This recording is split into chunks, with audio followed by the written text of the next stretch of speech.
여러분 안녕하십니까? 5월 14일 금요일 CJB 아침 뉴스입니다. 논란이 끊이지 않던 충북 자치경찰 조례안 갈등이 일단락됐습니다. 도의회 제2철회 요구를 충청북도가 수용한 건데 쟁점이 되고 있는 조례안 16조에 대해선 시간을 갖고 상호 협의하기로 했습니다. 안정은 기자의 보도입니다.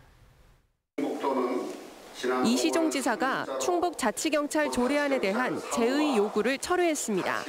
도의회를 통과한 수정 조례안이 지방자치법에 어긋난다며 제의를 요구한 지 열흘 만입니다.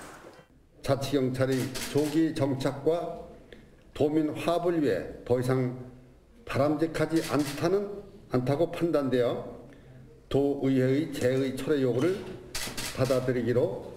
재투표가 의회에 너무 큰 부담을 지우고 결과에 따라 집행부에 화살이 돌아올 수 있다는 안팎의 우려에 원칙론을 접은 겁니다. 대신 양 기관은 현재 논란이 되고 있는 조례안 16조 후생복지 지원 범위에 대해 시간을 갖고 합리적 대안을 찾기로 했습니다. 6월 회기다 이래서 단정적으로 이야기하기는 좀 어렵고요. 어쨌든 그 의회와 충청북도가 협의해서 개선해 나가겠다라는 말씀만 드릴 수 있을 것 같습니다.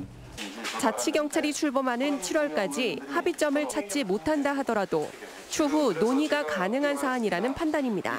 전면 시행을 7월 1일 하게 되면 내년도 본 예산에서 예산 수립이 돼서 집행할 수 있는 부분이기 때문에 그 안에 다각도의 노력을 한다는 말씀을.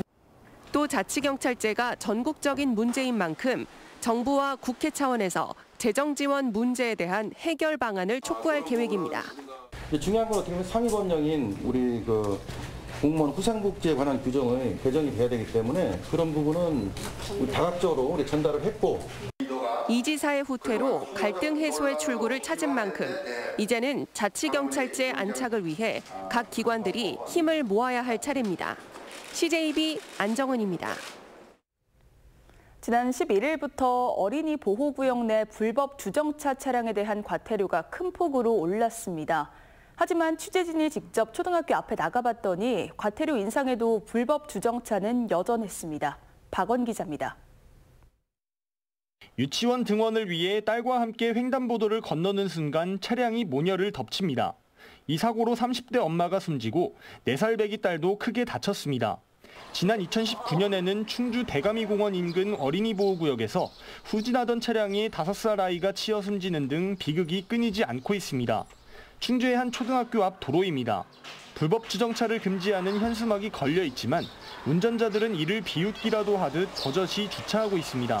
저희도 아이들 있는 상태에서 여기다 차를 대고 싶어서 되는 건 아니거든요. 될 데가 없다 보니까 되는 것도 있고. 이렇게 불법 주차한 차량들은 휴대전화를 이용한 주민신고제와 자치단체의 현장 단속까지 모두 과태료 부과 대상입니다. 지난 11일부터는 어린이 보호구역에서 불법 주정차를 하는 경우 과태료를 큰 폭으로 올렸습니다. 승용차는 기존 8만 원에서 12만 원, 승합차는 9만 원에서 13만 원으로 일반 도로에서의 과태료보다 3배 정도 높은 금액입니다. 학교 앞에 정문에 지금 고정식 카메라가 설치되어 있는 곳이 많지가 않거든요. 그래서 그 외의 지역은 이제 이동식 차량으로 단속을 할 예정이고. 도내 어린이 보호구역은 모두 729곳. 규제 강화와 더불어 안전펜스나 단속 카메라 등 어린이 보호구역 내 교통안전시설을 확충하는 노력이 뒤따라야 한다는 지적입니다. CJB 박원입니다. 충청북도가 코로나19 확산 방지를 위해 종교계의 협조를 당부했습니다.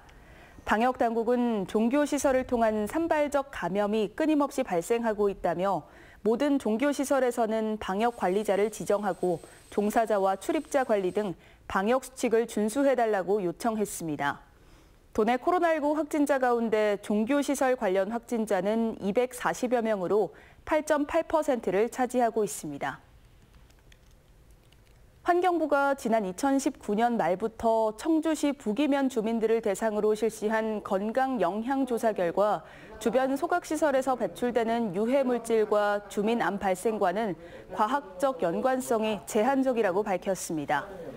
환경부는 북이면 사무소에서 주민 설명회를 열고 소각시설에서 배출되는 다이옥신 등의 오염물질이 배출 허용 기준을 넘지 않았고 암 발생률도 소각량 증가에 따른 결과라고 확인할 수 없었다고 덧붙였습니다. 다만 잠복기가 10년 이상인 고형암이나 과거 노출 영향을 살펴보기엔 시간적 제약이 있었다며 지속적인 조사와 사후 관리가 필요하다고 제안했습니다. 38년 전 괴산의 한 시장에서 어머니와 헤어진 미국 입양 여성이 부모를 찾기 위한 애달픈 여정을 이어가고 있습니다. DNA 검사를 통해 아버지를 찾았지만 그 아버지는 만남을 거부하다 숨을 거뒀고 이번엔 어머니를 찾기 위해 한국을 다시 찾았습니다. 청주와 괴산에서 희미한 기억을 더듬으며 친모 상봉이라는 기적을 기대하고 있습니다. 김기수 기자입니다. 지난 1983년 당시 3살이었던 강미숙 씨는 괴산의 한 시장에서 어머니의 손을 놓쳤습니다. 강 씨는 충북 희망원과 홀트 아동복지회를 거쳐 미국 입양길에 올랐고 두 아이의 엄마가 된 강미숙 씨는 지난 2018년 자신의 부모를 찾기 위해 한국을 방문했습니다. 당시 CJB 보도를 통해 부모를 찾는다는 소식이 처음으로 세상에 알려졌고 DNA 검사를 통해 극적으로 친부의 존재를 찾았습니다. 친자 인정 소송을 제기해 해외 입양자 최초로 승소했지만 친부로부터 제대로 된 만남은 거부당했습니다. And we had promised that we would just meet just the two of us. And I had a letter prepared in Korean, but instead he showed up with 2 bodyguards, and he was completely covered with a mask and sunglasses and a hat, so he was unrecognizable. 그 후 친부가 사망하자 강미숙 씨는 친모를 찾기 위한 고단한 여정을 시작했습니다. 코로나 시국에도 한국을 찾아 2주간의 자가격리를 마친 어제 청주에 도착했습니다. 자신의 입양 기록이 남아있던 충북 희망원을 둘러보고 조만간 괴산에 들려 어렴풋이 남아있는 기억의 조각을 찾겠다는 각오입니다. 만나고 싶어요. 미안하지 마세요. 오세요 주세요. 저는 아이가 아니에요. CJB와 SBS 그것이 알고 싶다는 강미숙 씨의 흔적을 같이 찾고 있습니다. 38년 전 놓쳐버린 인연의 끈을 다시 연결하기 위한 노력들이 결실을 맺을 수 있도록 도민들의 관심이 필요합니다. CJB 김기수입니다. 제주도의회가 제주 4.3 특별법 개정안 국회 통과에 힘을 보태준 충북도의회에 감사의 뜻을 전해왔습니다. 인권과 평화라는 불변의 가치를 위해 지방의회가 서로 연대한 사례인데요. 노근리 특별법도 같은 결과를 기대하고 있습니다. 구준혜 기자입니다. 충청북도의회에 특별한 손님이 찾아왔습니다. 제주도의회 김용범 의원은 멀리 충북을 찾아 이상식 도의원에게 제주 도민증을 전달했습니다. 제주 4.3 특별법 개정안이 우여곡절 끝에 올해 초 국회를 통과한 데 대한 감사의 표시입니다. 충북도의원 전원은 지난해 10월 이상식 의원이 대표 발의한 특별법 개정 촉구안을 결의하고 법률안 통과에 힘을 보탰습니다. 전국적으로 이게 이슈화 돼가지고 각 의회에서 전부 다 이렇게 같이 힘을 모아줬기 때문에 아마 이번 개정안이 좀 통과되지 않았나 이렇게 생각도 듭니다. 제주 4.3 특별법 개정안은 기존 법에 누락된 피해자에 대한 명예회복과 지원, 보상책을 담고 있습니다. 각 지역의 민의를 대표하는 시도의회가 지역을 넘어 인권과 평화라는 보편적 문제에 대해 연대하고 협력할 수 있는 선례를 남겼습니다. 전국 곳곳의 시도의회에서도 각각 촉구 결의안을 채택해 제주도민의 염원을 이루는 데 힘을 보탰습니다. 이번 사례는 인권과 평화 문제라는 점에서 충북 각계각층이 국회 통과를 위해 노력 중인 노근리 특별법 개정과도 공통점이 있습니다. 이장섭 국회의원이 지난해 대표 발의한 노근리 특별법 전부 개정안은 기존 법이 빠뜨린 희생자들에 대한 국가 보상 의무를 규정하고 있습니다. 노근리 특별법 개정이 지금 국회에 상정돼 있는데 그런 것들에 대해서도 좀 연대와 협력 속에서 좀 도움을 받을 수 있지 않을까 하는 기대감도 있습니다. 전국 시도의회는 기존 의장단이나 운영위원장단을 포괄하는 협의체를 구성해 협력의 폭을 넓혀갈 방침입니다. CJB 구준혜입니다. 충북 혁신도시가 인구 3만 명 시대를 앞두고 있습니다.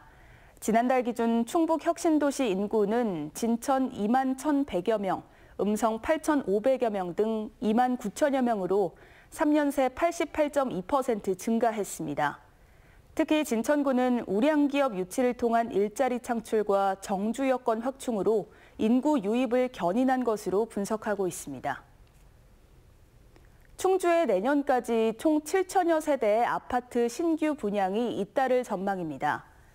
호암 택지의 임대아파트 874가구가 내년 분양을 앞두고 있고 첨단 산업단지의 274가구, 봉방 주상복합아파트 330가구, 서충주의 478가구 등 모두 10곳에서 7,181가구의 신규 아파트가 공급될 예정입니다. 이처럼 아파트 분양이 잇따르는 데는 현대 엘리베이터 이전과 최근 아파트 거래 상승 등이 영향을 미친 것으로 분석됩니다. 충청북도는 농업 분야 미세먼지 저감을 위해 노후 경유 농기계 조기 폐차 사업을 시범 실시합니다. 대상 농기계는 2013년 이전에 생산된 트랙터와 콤바인으로 규격과 제조 연도에 따라 트랙터는 최고 2,200여만 원, 콤바인은 최고 1,300여만 원을 지원받을 수 있습니다. 올해는 충주와 제천, 영동과 진천 등 4개 시군에서 시범 실시됩니다. 끝으로 날씨입니다. 충북지방 오늘 대체로 맑은 가운데 한낮 30도 안팎의 때이른 더위가 기승을 부리겠습니다. 현재 청주 17도, 충주 14도, 제천 12도, 옥천 14도의 기온을 보이고 있습니다. 오늘 낮 최고 기온은 청주, 충주 30도 등 28도에서 30도의 분포가 예상됩니다. 내일 오전부터 비가 시작돼 다음 주 월요일까지 이어지면서 주말과 휴일 내내 선선한 날씨를 보이겠습니다. 뉴스를 마칩니다. 시청해주신 여러분 고맙습니다.